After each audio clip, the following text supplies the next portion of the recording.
ఏ కవి ఏంటత్తమ్మా? ఏం కూరనే ఇది? ఒక రుచి లేదు ఏం లేదు. అదేంటత్తమ్మా, రోజు కన్నా ఈ రోజు కూర ఇంకా చాలా బాగుందని పిల్లలు ఈయన మళ్ళీ పెట్టుకొని తిన్నారు. ఏమో నాకైతే నచ్చలేనే. మీ నాలుగు బాగోలేదేమో, డాక్టర్ని పిలిపిస్తాను ఆగండి. సరే పిలిపి.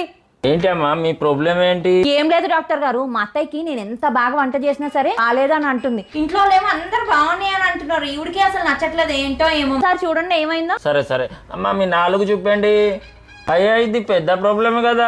ఏం డాక్టర్ గారు ఏమైంది? ఇది లెక్కకు కొన్ని మందికి వస్తుంది. దీనికి ఒకే ఒక సొల్యూషన్, చిన్న సర్జరీ అయినా చేయాలి, లేకపోతే మీ వంట మీరు చేసుకుని తినాలి. అయ్యో డాక్టర్ గారు, నాకు సర్జరీ అంటే భయం. మా కోడలు బాగా వంట చేస్తుంది. మరి ఎందుకు మా టేస్ట్ లో ఏం బాగలేదు, ఎందుకు ఎట్లా చెప్పినావు? మంచిగా వంట చేస్తుంది అంటే మరి నా కోడలు నెత్తి మీద వచ్చి కూర్చోదు.